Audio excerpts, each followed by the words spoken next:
E nós precisávamos passar por esses reinos para que a gente tivesse condições de conhecer.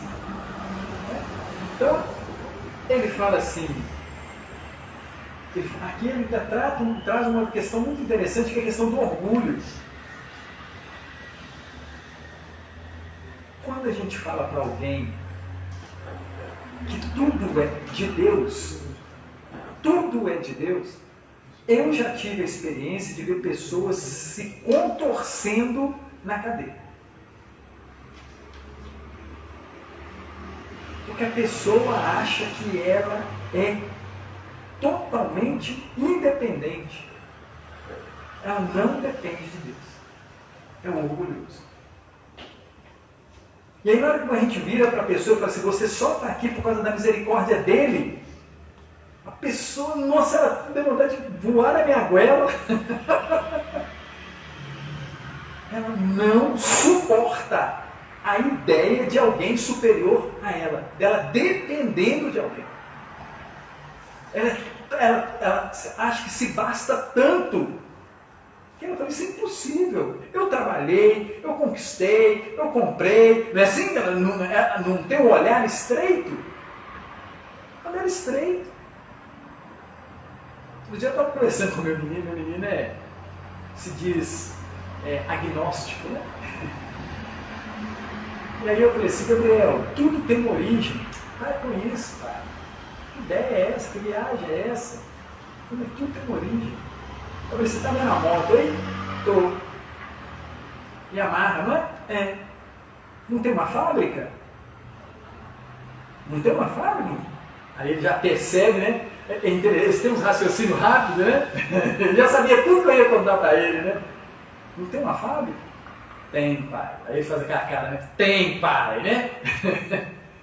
Pois é. Lá na fábrica alguém não fez o projeto dela? Não fez? Ou é só na concessionária? Aí ele, para, pai. Que história? Eu falei, meu filho, a gente precisa buscar a origem das coisas. Vocês perguntam, né? Eu já estava escutando, né? Pergunta para os meninos, da onde que vem o leite? Da caixinha. Da caixinha. E a caixinha vem da onde? Do supermercado. Esqueceram da vaca. Esqueceram da vaca. A gente não procura origem. A gente se satisfaz com meia história. Uma história sem início. Uma história sem início. E é isso que ele está perguntando aqui. Tudo tem um início. E a gente precisa se debruçar para conhecer o início. E se achar como aprendiz. Alguém que está fazendo doutorado. Ele tem professor, gente? Tem professor? Tem que ter. Quem está no jardim de infância tem professor? Tem que ter. Tudo tem que ter um professor. Tudo. Nós precisamos de alguém para nos instruir. E nós chegamos num ponto da caminhada que a gente se acha autossuficiente, que é o orgulhoso. E aí o Kardec faz um comentário nessa questão que eu acho muito interessante. Ele fala assim: julga-se o poder de uma inteligência pelas suas obras. Como nenhum ser humano pode criar o que a natureza produz, e aqui ele coloca a natureza com N maiúsculo, a causa primária há de estar numa inteligência superior à humanidade. Ou inteligência superior à humanidade. Sejam quais forem os prodígios realizados pela inteligência humana, essa inteligência tem também uma causa. E quanto maior for a sua realização, maior deve ser a causa primária. Esta inteligência superior é a causa primária de todas as coisas, qualquer que seja o nome pelo qual o homem o designa. Acho interessante isso, né? Que ele foge da palavra Deus aqui, criador, engenheiro, arquiteto. Não importa o nome, não importa a nossa percepção. Se nós estamos aqui, gente, olha o nosso corpo físico maravilhoso. Alguém pensou nisso primeiro. Alguém pensou. E isso é a mais pura verdade. Para que se haja uma criação, há necessidade de um Criador. Né? E é interessante isso, né? Só para a gente provocar, lá na Gênesis bíblica, primeiro capítulo, na hora que vai fazer o homem, o texto bíblico fala assim: façamos o homem a nossa imagem e semelhança. Como é que eu comecei a frase, gente? Façamos. Então, era um só? Nós.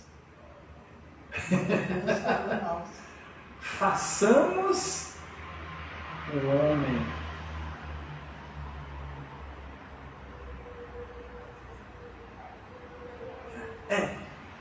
Deixa para os próximos capítulos, né?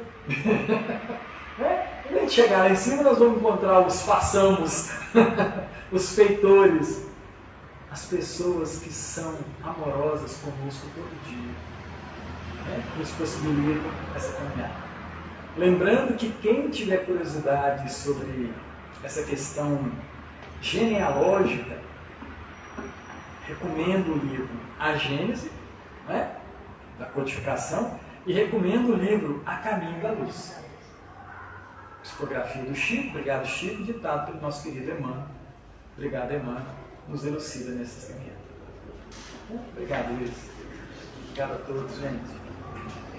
Nós agradecemos ao nosso irmão pela palestra. O segundo horário, nós estamos anotando aqui Cláudio Duarte.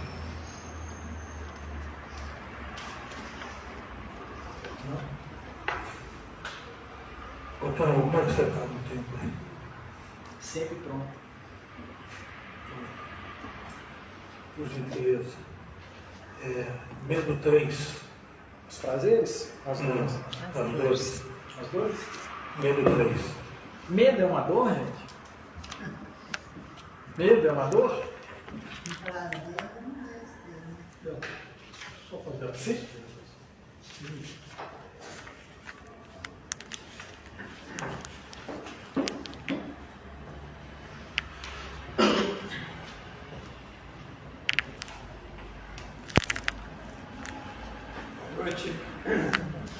Prece. Nosso Pai, que estás em toda parte, santificado seja o teu nome no louvor de todas as criaturas. Venha a nós o teu reino de amor e sabedoria. Seja feita a tua vontade acima dos nossos desejos, tanto na terra quanto nos círculos espirituais. O pão nosso do corpo e da mente, dai-nos hoje.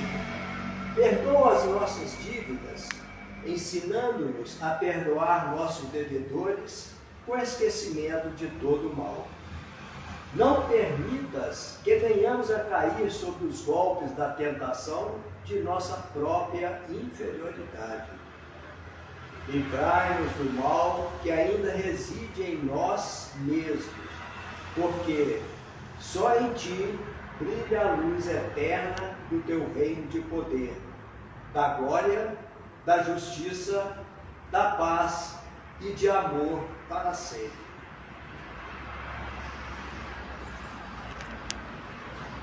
Nós agradecemos nosso irmão pela prece. Como eu disse, né, deve ter havido alguma dificuldade com o nosso irmão Cláudio. O nosso irmão Telmo gentilmente vai fazer essa palestra do livro do Hamed, As Dores da Alma, cujo título é Medo 3. E a espiritualidade possa auxiliar. Estou esforçando esse esforço. Boa noite. Vamos falar de Medo 3. Gratidão ao nosso querido Francisco Espírito Santo Neto, citado pelo Hamed, obra maravilhosa. E ele trata de medo com três lições, né? O Hamed ele traz alguns pontos de vista muito interessantes. Eu vou ler as 3 introduções dos 3 capítulos, só para a gente ter uma ideia do que ele aborda. Primeiro ele fala assim: o resultado do medo em nossas vidas será a perda do nosso poder de pensar e agir com espontaneidade. Olha que interessante isso, né? O resultado do medo em nossas vidas será a perda do nosso poder de pensar e agir com espontaneidade. Segundo, desvendar gradativamente nossa geografia interna, nosso próprio padrão de carências e medos, proporciona-nos uma base sólida de autoconfiança. Conhece o otimismo. Desvendar gradativamente nossa geografia interna, nosso próprio padrão de carências e medos, proporciona-nos uma base sólida de autoconfiança. E o terceiro, ele fala: dentre as muitas dificuldades que envolvem a agorafobia, a mais grave é a incerteza de nosso valor pessoal e as crenças de baixa autoestima que possuímos, herdadas muitas vezes na infância. Eu gosto sempre de pensar no medo como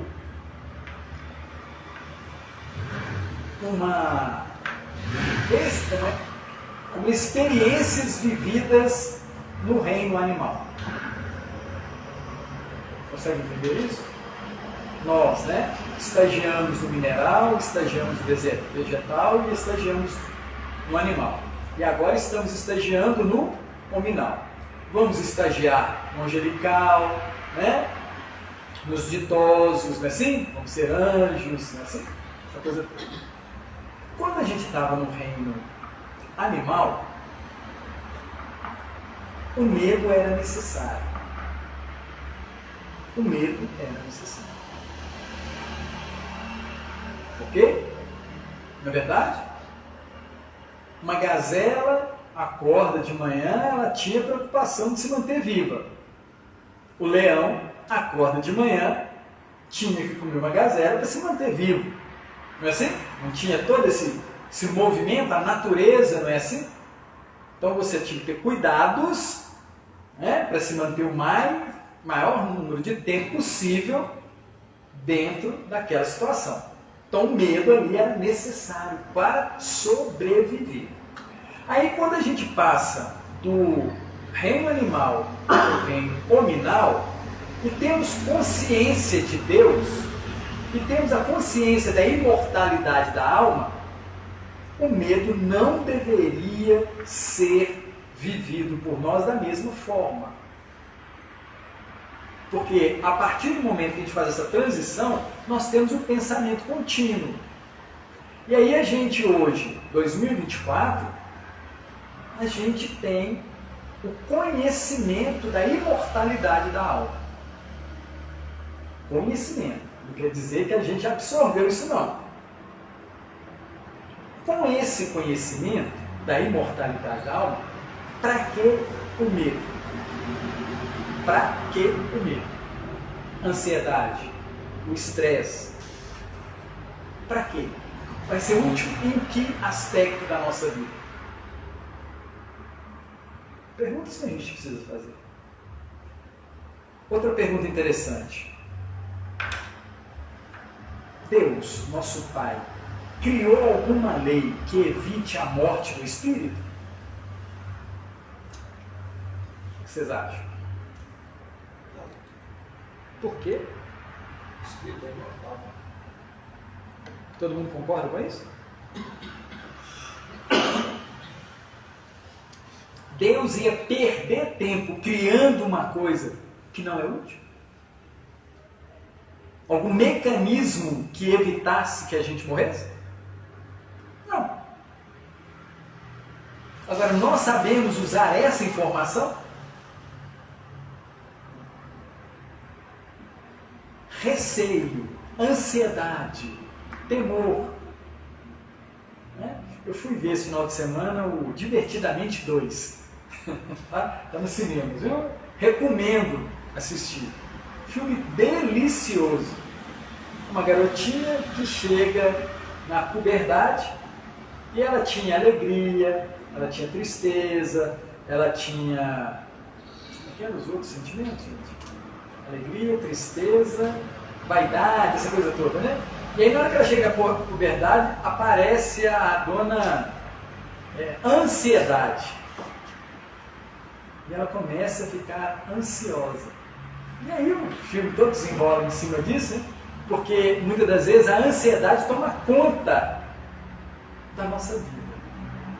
E aí nós, conhecedores dessas leis divinas, imortalidade da alma, a vida futura, Deus, o Cristo, por que que a gente não vive de acordo com esses nossos saberes? Por que que a gente não se apropria de uma vivência mais pacífica conosco? Por que que a gente não busca se autoconhecer? Por que dos meus medos, dos meus temores? Vão ser úteis para quê? Pergunta boa, né? Eu vou... gente, são minhas perguntas particulares, tá? Estou dividindo com vocês as minhas perguntas particulares. Para que o medo? Eu ando de moto. Eu sei que eu vou cair. Eu sei que eu vou cair. Mas eu posso gerenciar isso o máximo. A forma como eu piloto, a atenção que eu tenho, a velocidade, não é assim? Você faz a sua parte, ele ajuda. Não é? Então eu posso cair na garagem. Não é assim? Posso cair na garagem. Posso cair numa avenida. Posso. Mas se eu estiver tranquilo comigo, fazendo a minha, tendo cuidado, não vai ser de uma forma diferente do que eu estar descuidado? E eu posso não cair. Agora, eu vou pilotar para cair ou para não cair? Eu vou. Fica pensando se vai cair. Não vou. Então você tem que Isso, eu não crio essa ânsia, essa ansiedade em mim. Eu me entrego. Eu me entrego. Com naturalidade, sem querer. Quando eu fiz a autoescola, meu instrutor para mim falou assim: você não tenha medo de bater. Se você tiver medo, você vai fazer. Vai acontecer. Sim. Mas não bata, né? Mas não bata. Ele falou, mas não bata. Porque ele falou assim comigo assim, você não pode deixar o medo te dominar. Sim. Porque se a gente deixa o medo dominar, aí acontece tudo. A gente lembra de Jesus com Judas e Pedro, né, gente? Jesus sabia que Judas tinha uma tendência. Jesus sabia que Pedro tinha uma tendência, como os outros, como nós. Nós temos tendências. Por quê? Essa transição do animal para o hominal, gente, nós estamos muito mais perto do animal do que do angelical. Não é verdade? Nós estamos muito mais perto. Todas as nossas ânsias, nossos instintos. Conversa com o fulano, hoje é uma onça. Não é assim? Não mexe com o fulano, fulano é uma cobra, hein? Cuidado. Nós estamos muito mais perto dessa animalidade do que das questões angelicais. E hoje nós precisamos fazer essa transformação. Muitas das vezes a gente fala, não, eu tenho que destruir um. Não, é transformar. A reforma íntima, né, que a gente fala, toda essa transformação. E ela passa pelo conhece de ti mesmo. Por isso que eu preciso parar e olhar para mim. Como é que foi minha semana?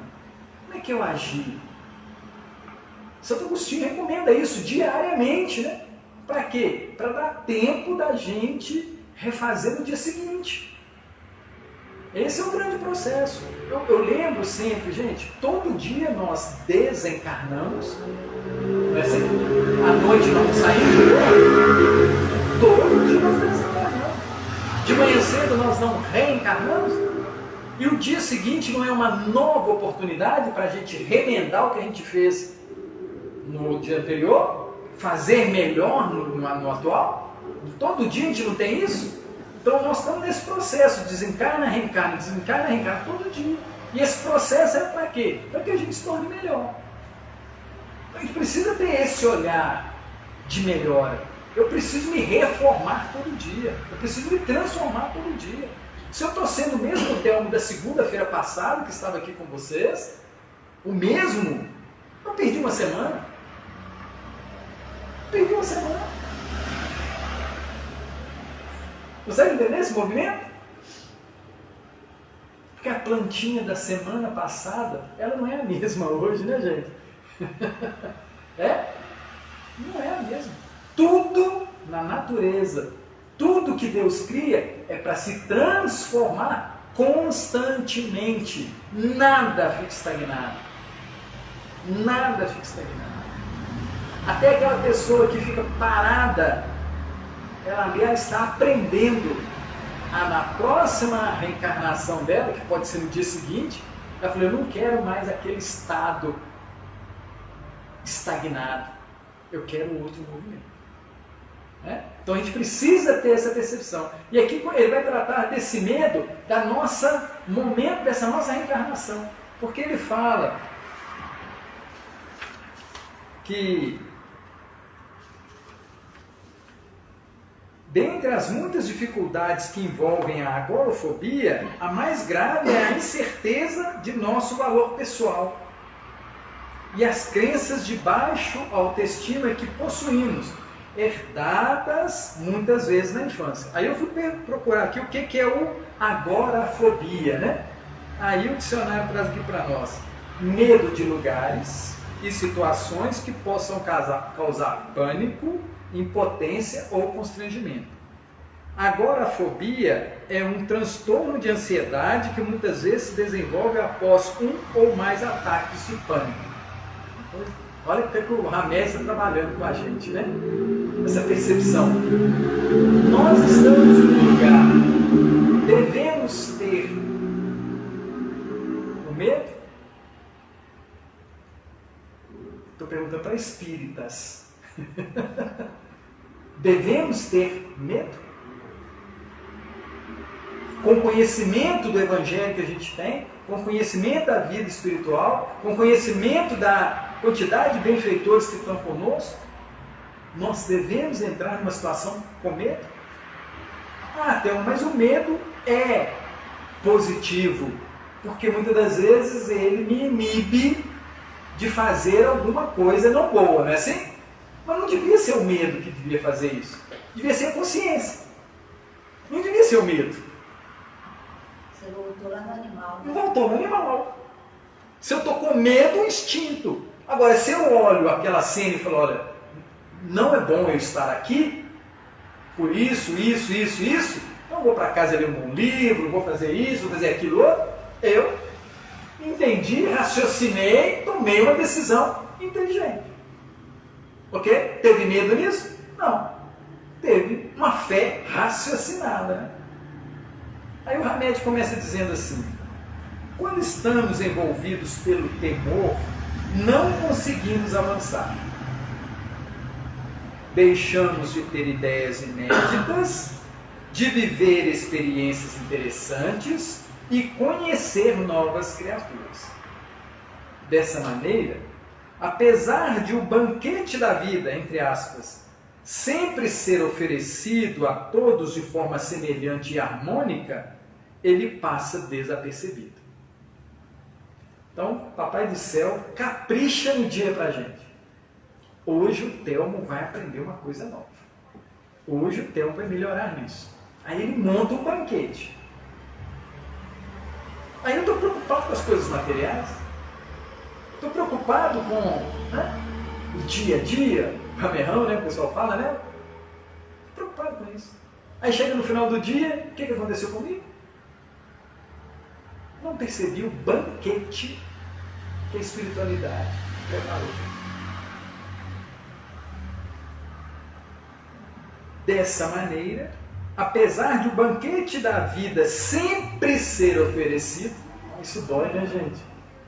Sempre ser oferecido a todos de forma semelhante e harmônica, ele passa desapercebido.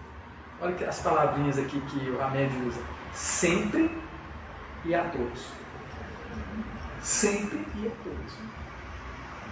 Aquele que está morando debaixo de uma lona na rua, ele recebe um banquete diariamente? Recebe. Aquele que está no palácio, recebe? Recebe. Diariamente a gente tem isso na nossa mão. E ele continua. Referindo-se à vida social, esclarece-nos a obra basilar da codificação, abre aspas, Deus fez o homem para viver em sociedade, não lhe deu inutilmente a palavra e todas as outras faculdades necessárias à vida de relação. Então, há uma necessidade da comunidade. Há uma necessidade da comunidade.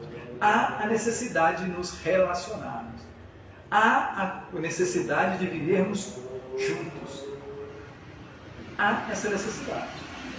Uma das manifestações do medo mais problemáticas para as criaturas humanas é a denominada fobia social, ou agorafobia.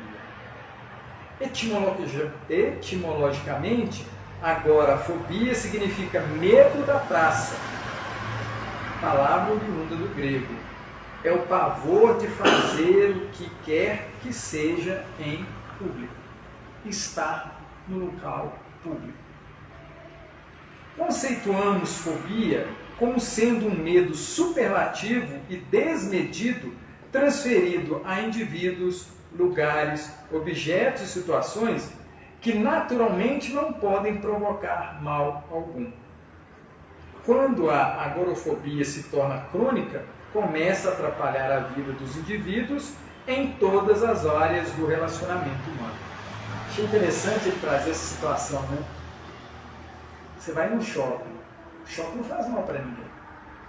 Você vai num jogo de futebol, o jogo de futebol não faz mal para ninguém. Não é o local que faz mal. Não é os ambientes que fazem mal. Os pensamentos daqueles que estão naquele local. Então, se a gente percebe que o pensamento naquele local é inadequado para nós, né? Para nós, para eles está tudo bem. O que nós devemos fazer? Evitar aquele local. Eu moro perto do estádio do Galo, né? Ali na Express. E aí ontem teve jogo. E aí eu saí para fazer supermercado, era meio dia, alguma coisa, ia comprar umas coisinhas. E perto estava tomado de torcedores. Não são pessoas tranquilas, não é? Envolvidas com a bebida, né? Aqueles cantos, aquela situação toda. E aí na hora que eu adentrei aquela situação, ficam alguns quarteirões de casa, aí eu fiz uma prece. Porque eu já aprendi a fazer isso. Se eu vou no supermercado, eu faço uma prece. Se eu vou à padaria, eu faço uma prece. Para que aquela minha ida seja uma ida saudável. Para que eu seja um bom instrumento naquela ida e naquele retorno.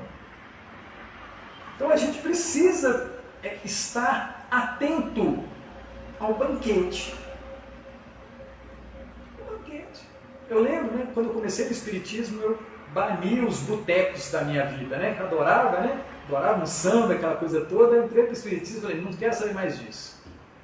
Aí eu, conversando com uma amiga da campanha do Quilo, lá no Galáxia, ela falou, Thelmo, você precisa ir. Eu falei, não, Cida, pelo amor de Deus, custei a parar com isso, agora você fala que eu devo ir? Precisa. Porque lá tem pessoas que precisam de uma boa palavra. Eu falei, eu vou falar de Espiritismo lá. Não, Thelmo, você está entendendo tudo errado. É tudo errado. Se alguém te convidar, vá. Se você gosta, fica o tempo que você dá conta. Mas vá com bons pensamentos. Não entra naquela onda, naquela massa. Seja a diferença naquela massa.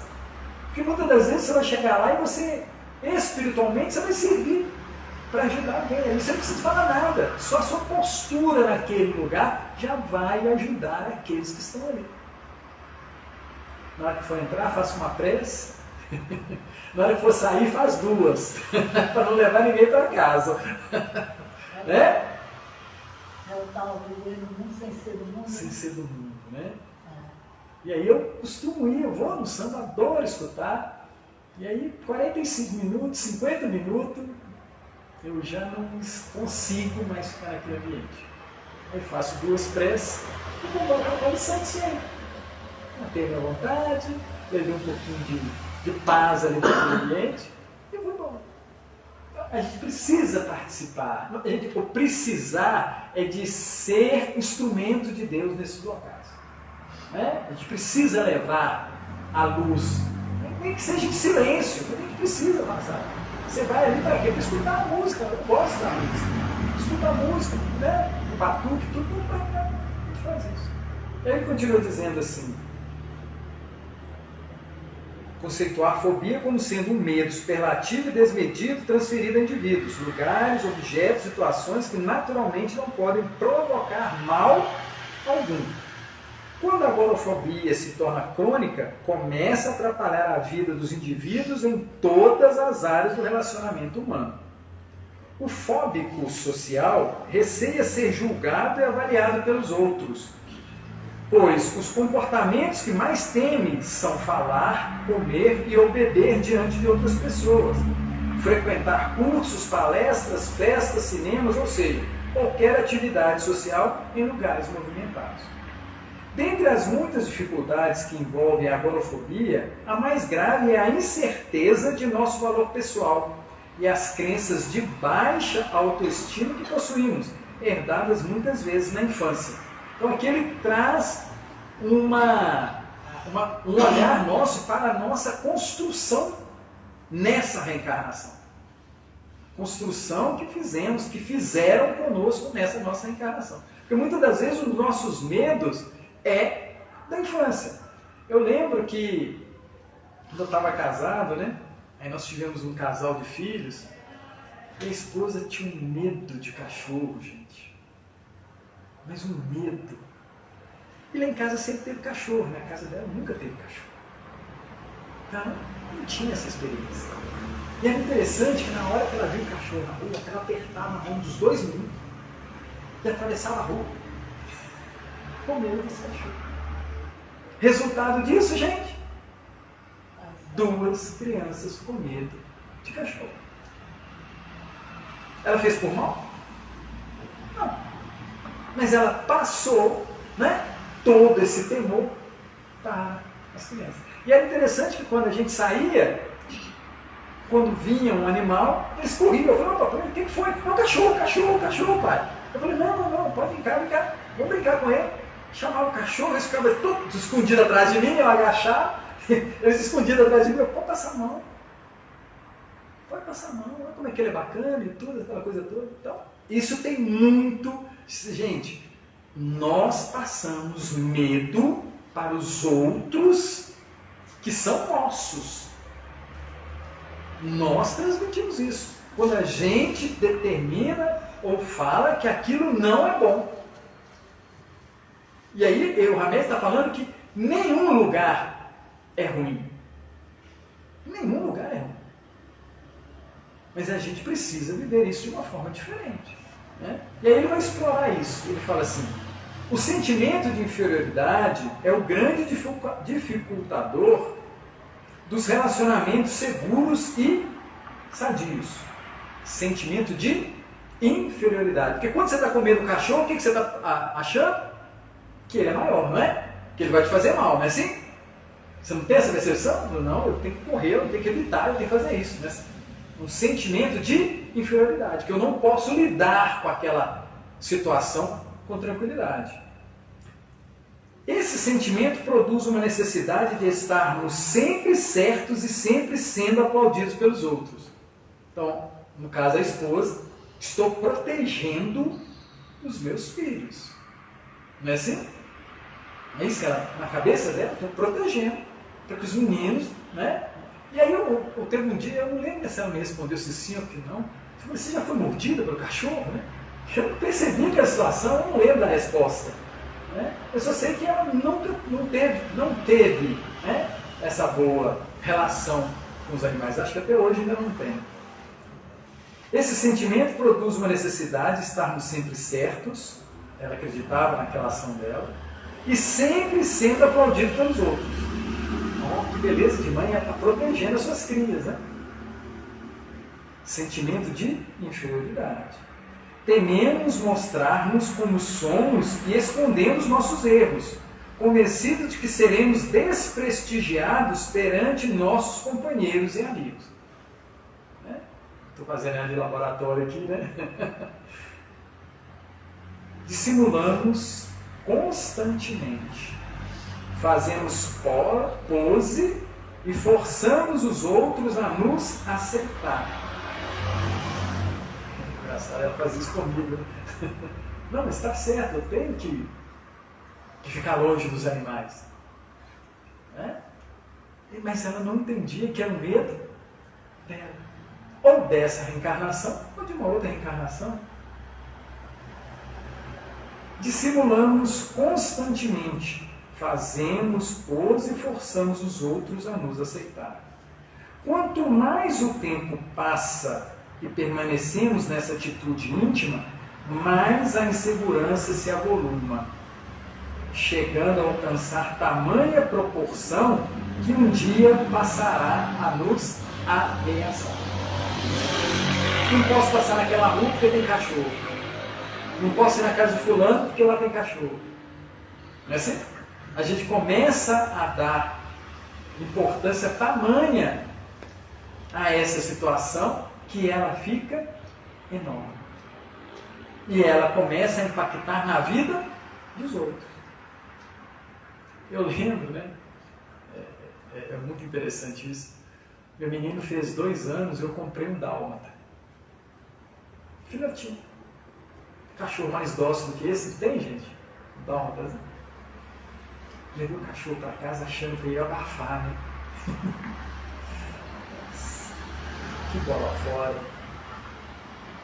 Que bola fora. Você não sabia que ela tinha medo? Eu sabia, mas não sabia o tamanho. E o tamanho é enorme, gigante. Mas alguma coisa aconteceu. Alguma coisa aconteceu. Porque eu tenho medo de cachorro, mas eu já fui mordida 2 vezes.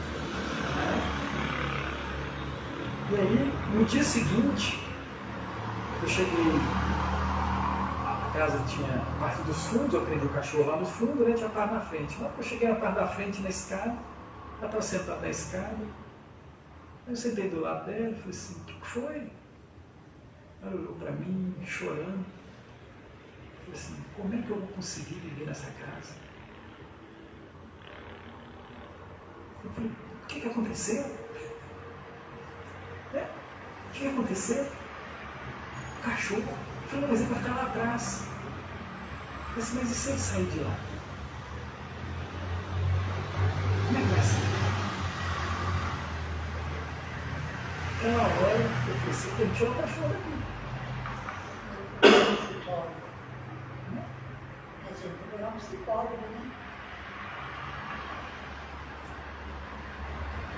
Mas as pessoas não querem assumir os medos. A gente tem muitos medos disfarçados de cachorro. A gente precisa aprender a lidar com eles. O medo é positivo? Ele vai me neutralizar? É negativo. Ele vai me motivar? Ele é positivo. Como é? Quais são os meus temores? Quais são as minhas dificuldades?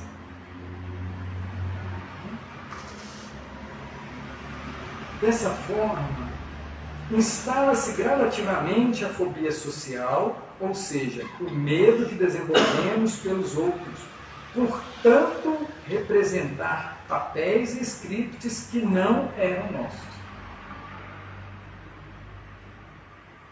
A gente acha bonitinho na casa dos outros, né? A gente acha bonitinho fulano fazendo. Ele fala aqui, né? Instala-se gradativamente a fobia social, ou seja, o medo que desenvolvemos pelos outros. Portanto, representar papéis. O psicólogo, nesse caso, ajudaria muito. Né? Mas será que a gente tem a vontade de superar isso, gente? Os nossos medos, nós temos vontade de superá-los? É o nosso objetivo hoje? Quando o Santo Agostinho, lá em 1919, ele fala para a gente prestar atenção, fazer um checklist no final do dia de tudo que nós fizemos, por que a gente não leva isso tão a sério? Porque a gente muitas das vezes não tem a vontade de encontrar com eles. A gente não tem vontade de encontrar com eles. Com os meus medos, com os meus temores, com as minhas dificuldades. E são eles que eu preciso trabalhar. Eu sempre gosto de trazer aquela ideia, né? O filhinho nasce e ele tem muita facilidade para matemática. Aí os pais enchem ele de cadernos, de informações sobre matemática. Mas o filhinho tem o hábito de dar tapa. Ele tem o hábito de dar o tapa. Aí o que os pais fazem? Ah, mas ele é tão inteligente, né? Gostando de matemática, vamos deixar assim mesmo? E ele vai criando, vai crescendo aquelas duas atitudes. Duas atitudes. A família, em vez de trabalhar a dificuldade, ela mascara a dificuldade com a inteligência. E nós, muitas das vezes, usamos desse mesmo artifício. Nós, sabendo das nossas dificuldades, dos nossos medos, dos nossos temores, a gente tenta escondê-los o máximo possível para que a gente não enfrente. Aí a gente usa de todos os artifícios para isso. Ou seja, desperdiçamos uma reencarnação. Porque quando a gente detecta uma dificuldade na nossa vida, nós precisamos resolvê-la. Não é o nosso processo de melhoramento? Nosso processo de aprendizado, de amar? Nós precisamos. Eu tenho dificuldade com fulano. Eu vou evitar encontrar com fulano? Nós, quase espíritas e quase cristãos? Não. Chegar para fulano que eu tenho dificuldade e falar, olha, me perdoa. Me perdoa, fulano. A pessoa vai olhar para você e falar, mas você está pedindo perdão por quê? Eu falei, eu não sei por que não. Eu não sei por quê. Mas eu preciso do seu perdão. Ah, mas como é que eu vou te perdoar? Não, só fala que me perdoa. Depois a gente resolve isso lá na frente. Ah, eu não tolero fulano. Vai lá e dá um abraço. Quando a gente percebe alguma dificuldade, nós precisamos ir de encontro à solução daquele problema. Não está claro na minha mente os motivos. Mas se eu sentir a dificuldade, vai lá e resolve essa dificuldade. Pelo menos do seu lado. Dá um abraço. Senta do lado daquela pessoa. Não, mas a pessoa é insuportável. Faz uma prece para você suportar aquela pessoa junto de você. Porque nós que estudamos a vida espiritual, se acontece, se naquele momento tem alguma coisa que me insatisfaz, eu posso estar recebendo ali a oportunidade divina de me restabelecer. Não é isso? Reconcilia-te com teu adversário enquanto estás a caminho para ele. Reconcilia. Para não ser levado ao juiz, não ser preso. Eu lembro de um fato comigo muito curioso. Eu trabalhava no Mondrian, lá no Barro Preto. Lá no Mondrian, não sei se vocês conhecem, mas lá tem 3 elevadores panorâmicos. Dentro do prédio tem 3 elevadores panorâmicos. Trabalhava no 11º. Gente, tinha uma menina que era assessorista lá. Eu não pegava o elevador com ela. Nós nunca trocamos uma palavra. Nunca trocamos uma palavra. Na hora que eu chegava na recepção, Era o elevador dela que estava lá. Eu ficava encostado no balcão, ficava conversando com as meninas ali, tudo, aí o elevador dela subia, eu pegava o próximo segundo. Aí um dia ela percebeu isso, né? Eu evitava. Não sei. Ela perguntou para as meninas, olha, pergunta para o Theo, né? O que foi que eu fiz com ele que ele não pega no elevador? Aí uma das meninas lá, né? Muito, a gente conversava, tudo, brincava. Falou, Theo, chamou no cantinho, né? Por que você não pega o elevador com fulano? Eu falei, não sei. Não sei. Não sabia mesmo, viu, gente? Fundo do meu coração, até hoje eu não sei. Mas eu sei que eu perdi uma grande chance. Você não lembra, né? Você não lembra, né? Mas eu sei que eu perdi uma chance. Eu perdi uma chance. E você não entrou no elevador, né? Não. Na época eu não tinha esses saberes. Não tinha. Então a gente precisa aproveitar, mesmo sem saber, a gente precisa aproveitar essas situações. Esse conhecimento. Quando a gente olha, né? Como é que chama o livro? As dores da alma. Então o medo dói. O medo não é bom, não é salutar. No nosso patamar que nós estamos hoje, não tem nada a acrescentar na nossa vida. Muito pelo contrário, nos rouba oportunidades de nos reconciliarmos. Nos rouba oportunidades. Então nós precisamos fazer esse movimento, ir de encontro às nossas dificuldades. O livro chama atenção para isso. Quais são as minhas dificuldades? Essa. Tá bom. Então, manda. Que eu vou me esforçar ao máximo para passar com elegância. Isso é desafiador, porque a gente quer a tranquilidade. Que ele fala aqui da fobia social. Né? Você cria um castelo, você cria uma imagem, você cria condições, então você não tem que passar por aquilo. E aí você vai construindo aquilo para poder tampar uma dificuldade que você tem.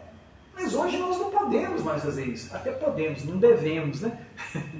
Não devemos mais fugir de situações que vão nos fazer sermos melhor. Trabalhar esse nosso íntimo. Gente, é necessário. É a prova. É necessário. Como você vai provar que você é necessário ser? É necessário. Estar com aquele que a gente não agrada. Eu preciso, tá? E preciso tirar de mim um conceito ou um preconceito que eu tinha com relação a fulano, a Beltrano. Eu lembro que minha irmã mora em Porto Seguro, né? E ela e o marido são pastores evangélicos. E a gente tem alguns embates com relação ao espiritismo, né? E aí quando eu estava ao caminho de lá, né? Foram 13 horas, eu fui de moto, né? 13 horas, sentadinho na moto, assim, tudo, e eu tô assim. Lá eu vou ser o irmão e o cunhado, eu não vou ser o espírita. 13 horas pensando nisso.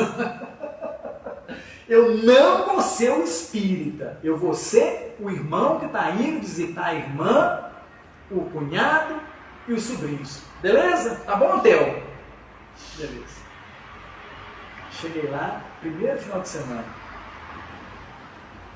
Nós vamos para a igreja. Você vai? Vou.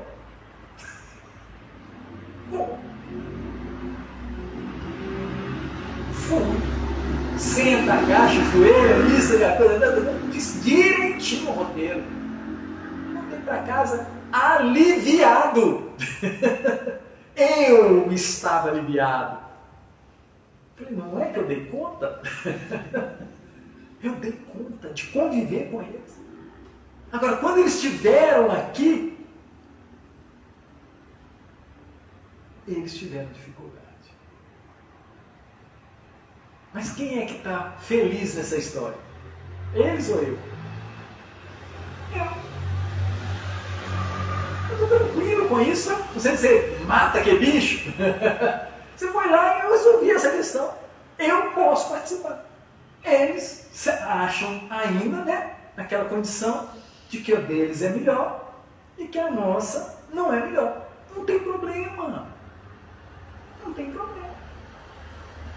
A gente precisa encarar os nossos medos de frente, porque é bom. É bom a gente encarar. Eu estava lá na igreja, não, que besteira. Isso não existe. Na minha mente, né? Não tem nada necessidade. Calma, Theo. Ora do jeito deles, aquela coisa toda. E lá teve um momento muito interessante que eles. Gente, quem dera se o movimento espírita fosse assim, né? A gente precisa aprender com os outros. Quando chega alguém no templo religioso deles, na igreja deles, eles procuram saber o nome, o que faz, o endereço, o telefone, tudo da família. E eles começam a amparar aquela família. Liga, como é que foi? Você gostou, não gostou? O que você está fazendo? Não, vou ter isso, o tempo todo. Os evangélicos têm esse hábito lindíssimo. Lindíssimo, que a gente precisava aprender. Quantas pessoas chegam na nossa casa, a gente fala oi, até o nome, aquela coisa toda, mas a pessoa some, né, Margareth? Você sumiu aí, né? A gente não sabe onde está a pessoa. A gente não sabe, não faz a menor ideia. A pessoa passa e se perde. A gente não cria laços. É claro, gente, que lá tem uma segunda intenção, né? Vocês sabem qual que é a segunda intenção, não sabe? Todo mundo lembra? O dízimo, né? Lá tem uma segunda intenção. O dízimo. Bendito dízimo. Consegue pensar nisso? Que por esse motivo eles abraçam aquela família. Levam comida, levam roupa, arrumam emprego, arrumam... Não é assim? Mas eles fazem isso só pelo dízimo? Não. Não é só por isso. É? Mas tem todo um procedimento. Intermedia. Sim. Eu venho de uma família evangélica até agora. Uhum. Né? E, tipo assim, existe essa questão do dízimo, sim. Existe um interesse por detrás. Mas, assim, a gente tem que falar também sobre os benefícios Sim, das sim. ações. É. Porque, tipo assim, eles procuram entender a dificuldade da pessoa e realmente procuram ajudar. Igual você falou, tá desempregado? Isso. Vamos ver o que a gente pode fazer. Você conhece alguém? Leva comida para aquela família enquanto está desempregado. Precisando? Vamos acolher, vamos comer em casa. Exatamente. Tá doente? Vamos orar? Vamos fazer campanha? Isso. É o recurso que eles têm para ajudar a pessoa. É isso que eu acho maravilhoso. Aí eles, tipo assim, a pessoa se estabelece, se fortalece e está ali como membro. Aí é o dízimo. Isso. É o fruto que eles estão comendo. Vamos falar assim? Mas assim, ajuda muito a pessoa. Muito. Se está usando droga. Não, sensacional. Sensacional. É um trabalho incrível. Muito bom. Outro dia eu fui numa célula. Gente, que coisa gostosa. Se a gente fizesse isso na casa espírita. Se a gente visitasse um ao outro. A gente se conhece aqui, né? Vamos visitar, ir lá fazer um culto. Conhecer a família daquela pessoa. Eles conhecem as famílias. Não é só fulano, Beltrano, não. Vão lá, as crianças brincam junto. Todo uma convivência maravilhosa. A gente devia aprender, né? Trazer para o nosso movimento. Que a gente tenha, né? Se aprimorar e melhorar essas questões. Tirar, né? De nós esse argueiro, né? Tirar esse argueiro que está no nosso olho. Eles estão de parabéns e a gente precisa aprender com isso. Né? Aí o Hamed continua dizendo assim: tabus, irrealidades, superstições, mitos, conceitos errôneos e preconceituosos que assimilamos de forma verbal ou pelos gestos, abrangendo os vários setores do conhecimento humano, como as regras sociais, as higiênicas, as alimentares e as religiosas, são propiciadores de futuras crises das mais variadas fobias. Olha como é que ele trabalha isso, né? Tabus, irrealidades, superstições, mitos. A gente cria isso. Vem de família, vem, né, de uma sociedade. E isso traz o quê? Mais fobia. Eu ando de moto, aí eu paro perto de um automóvel. Aí a pessoa pega e fecha o vidro. Ela fecha o vidro. Gente, no início eu morria com isso. Acho que eu sou ladrão, vou roubar ela, não preciso disso não, não é assim? Hoje eu dou risada. Ela tem medo de qualquer pessoa. De qualquer pessoa. Não confia. Não confia. Não respeita. Porque não é uma falta de respeito aquele vidrinho subindo. Filho, olha o vidro, né? A gente não escuta? Deixa o vidro, deixa isso. O que é isso? Medo. E eles, entre eles, acham isso normal. Não acham? Mas aí, tem um detalhe aí, já fui motoqueiro também há muitos séculos.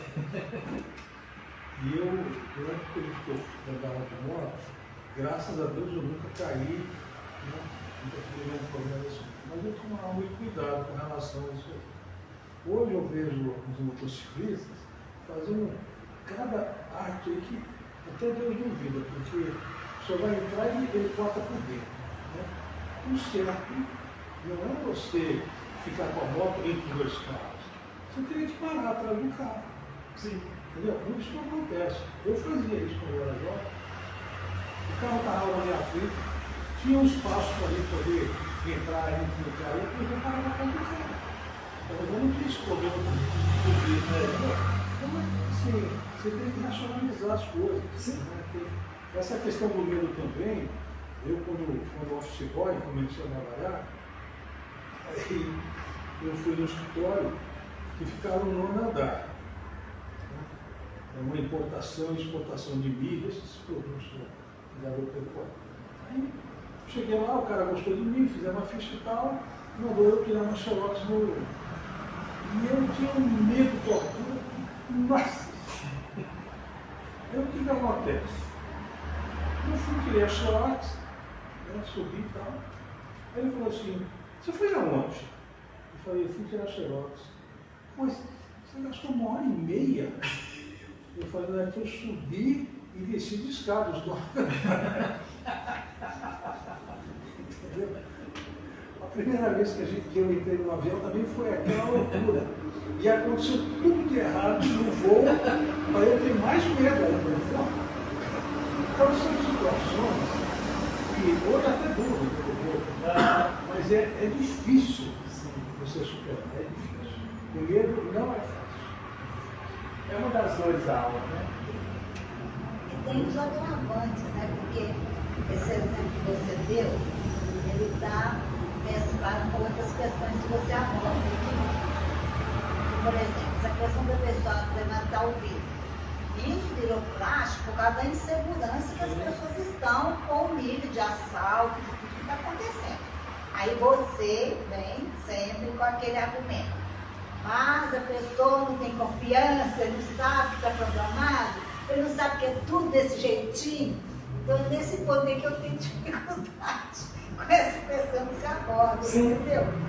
Porque na minha ideia, a gente está fazendo a parte da gente. Porque, deixar a janela. infelizmente, é uma realidade. Não é. Não, diga assim, que você está vendo. Não é. Mas como assim não é? É isso aqui. O número de assaltos a carro motociclista é 0,00001. Mas a mídia vira esse 1 cá pra frente. E a gente vê. Pergunta aqui, quantos foram roubados no carro? Já foi?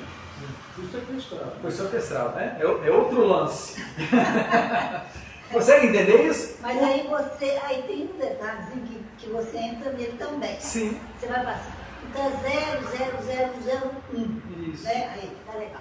Aí a pessoa vai falar assim, calma aí, a pessoa vai falar assim, aí você pôs esse 1, aí você vai falar assim, porque esse 1 estava programado, então você não entregou, você não teve confiança, você está entendendo como é que a coisa é polêmica? E outra coisa, sabe esse 1, 0,001, ele fala para 1 milhão de pessoas. Sim.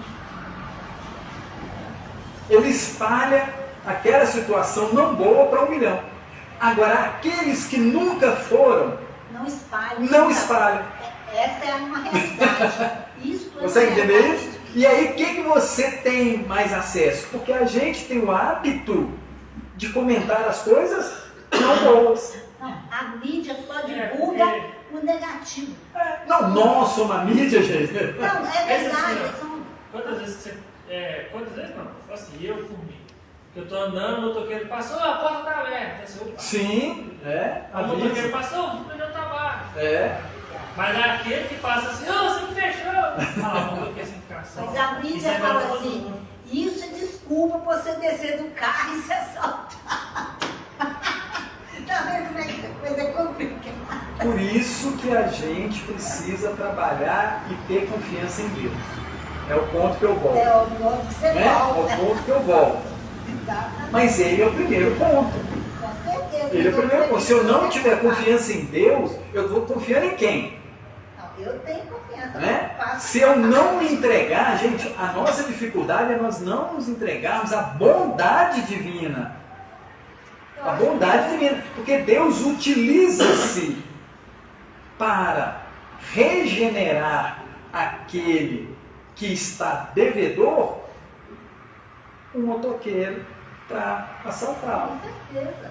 Porque isso é uma forma divina de fazer com que aquela pessoa ressarça aquele erro, aquele equívoco. É o jeito que tem. Né? Então nós precisamos dar esse aval para todos esses pontos. Quais são os meus? Paro do lado do carro, o vidro, faço uma prece por aquela pessoa. Mudei. Antes eu ficava bravo, né? Antes eu me desconfortava, hoje eu faço uma prece, porque ela necessita daquilo. Agora eu estou fazendo para motorista e para o cachorrinho que está preso lá dentro. Aí que o cachorrinho fuja. É a prece. Vamos continuar aqui. Diversas matrizes do medo se fixaram na vida infantil. Os pais autoritários e rudes que estabeleceram um regime educacional duro e implacável, impondo normas ameaçadoras e punitivas, criaram na mente das crianças a necessidade de mentir e fantasiar constantemente. Dessa maneira, as crianças, passaram a viver de forma que agradassem a todos numa enorme necessidade de aprovação e numa atmosfera de insegurança. Aquele filhinho que está dentro do carro, que vê o pai e a mãe fechando o vidro na hora que chega no sinal por causa do motoqueiro, o que ela está ensinando para aquela criança? Está incutindo medo. Não está sentindo no medo naquela criança? Está fazendo isso. Tais crianças poderão desenvolver no futuro fobias cujas causas são a doentia preocupação com o desempenho sexual, o exagerado cumprimento de obrigações impostas pela sociedade, uma megalomaníaca atuação profissional, a fanática observação a crenças religiosas perfeccionistas e o procedimento extremistas de estar sempre correto em tudo que fala e faz. O cortejo dos fenômenos fóbicos poderá ser oriundo de conflitos herdados das existências passadas, os sofrimentos expressivos vividos no plano astral e dos assédios de entidades ignorantes. Mas a matriz, onde tudo sempre se interliga e que deverá ser trabalhada e tratada, é a consciência comprometida e limitada dos indivíduos em desajuste mental. Quem tem medo está desajustado mentalmente. Isso é assustador, né? Porque a gente achava que era normal ter medo. É para dentro da questão social. Tem que ter medo mesmo, de parar no sinal, tem que ter. Não, isso mostra um desajuste mental. O medo será sempre a lente que aumentará o perigo, segundo a excelência dos pensamentos de Tito Livio, historiador latino, nascido em 59 a.C. Abre aspas. Quanto menor o medo, tanto menor o perigo. Quanto menor o medo, tanto menor o perigo. Não pode substituir a palavra mesmo, precaução, por sensatez. Tenta não. Tenta não. Dúvidas, meninos e meninas? Tranquilo? Vale a pena ler, né? As Dores da Alma, capítulo 9. Jesus abençoe a gente, que a gente sai daqui com menos medo. Quanto menor o medo, Quanto menor o medo, menor o perigo. Tão óbvio, né? É a questão da vibração, né? Sim. Da atração, né?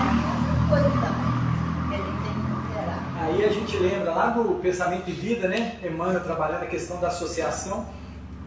Então, se eu estou temeroso, o ambiente vai contribuir para que aquilo aconteça comigo. Foi a sua primeira experiência no avião, né?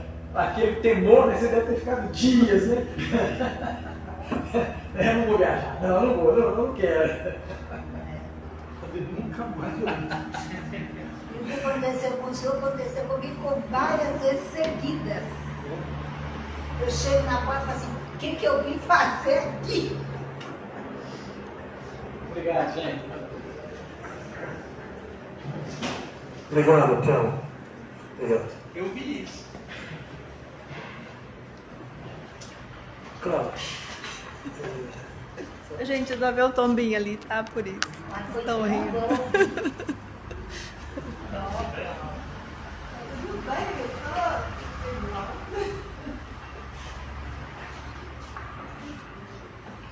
Boa noite, então, gente. Então, sempre está reforçando aqui, né, as palestras, domingos, 18 horas, segunda e quinta às 20, com acolhimento fraterno. Quem quiser participar, tem que conversar com quem estiver na recepção ali. Acontece sempre durante as palestras. Quem já passou no acolhimento e pediu uma orientação espiritual, pode perguntar para a gente também se já recebeu. A gente tem 2 projetos na casa, um de arrecadação de lacres de latinhas e a outra de tampinhas plásticas. Vocês vão juntando lá, quando tiver essa quantidade, traz pra gente. Nós estamos tendo vários estudos na casa. Foi criado um grupo único do WhatsApp para poder disponibilizar os links dos estudos. Se vocês quiserem participar com a gente dos estudos online, é só entrar lá no grupo, tá? Tem que mandar um oi no WhatsApp, né, para poder entrar no grupo. A campanha do quilo acontece todos os sábados, de 8h45 até mais ou menos meio-dia. Quem quiser auxiliar na coleta, é só comparecer uns minutinhos antes para receber as instruções. Quem não puder e mesmo assim quiser contribuir, é só trazer um quilo de alimento e deixar no carrinho que encontra-se em frente à biblioteca. Mesmo assim, se não conseguir comprar o alimento e trazer para a gente aceita também doações via Pix. Nós temos diversas atividades na casa e todas elas estão discriminadas no jornalzinho que fica ali em cima na mesa, tá? Que tem todos os horários, nosso jornalzinho chama o Vagalume, e que assim como o Vagalume é a nossa fraternidade, uma pequena luz no meio da escuridão, sempre nos indicando o caminho a ser percorrido. E todas as atividades que a gente tem, por exemplo, o reiki, o biomagnetismo, as aulas de yoga, a gente pede também contribuição de 1 quilo de alimento para contribuir na composição das cestas, tá? Quem trouxe água frutificada, não esquecer de retirar na hora de ir embora. É só isso tudo. Obrigada. Obrigado à nossa irmã pelas mensagens. Quem vai distribuir água certificada? Vai comer. Eu mesmo. A Cláudia vai distribuir água certificada. Eu gostaria que o Bruno fizesse a aula certificada.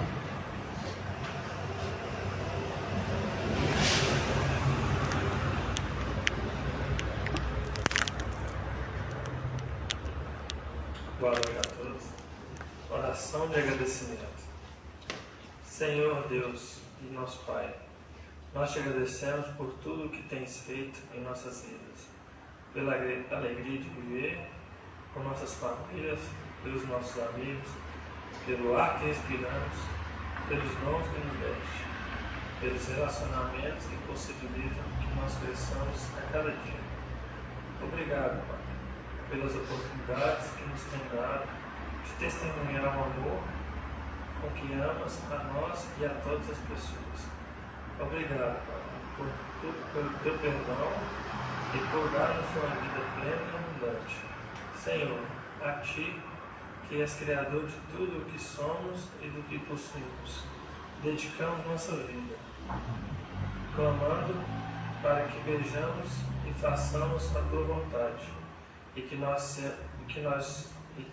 nossas obras honrem e glorifiquem ao Teu nome. Amém. Que assim seja. Agradecemos o nosso irmão pela prece. Nós estamos chegando ao final da nossa reunião. O passe será ministrado aqui na loja ao lado aqui. As pessoas que quiserem tomar o passe, por gentileza, se dirijam. Nós agradecemos a todos pela presença, agradecemos a espiritualidade que tem tanto nos ajudado, agradecemos aos irmãos desencarnados que hoje ficaram aqui em nossa casa, ouvindo as palestras. É sempre importante o estudo e nós sabemos que esses irmãos aqui vêm e ficam aqui no plano espiritual buscando esses ensinamentos. Agradeço a todos, desejo a todos uma ótima noite, que a espiritualidade amiga possa levá-los aos seus lares e que Jesus continue sempre nos protegendo. Fiquem com Ele, o Mestre querido. Que assim seja.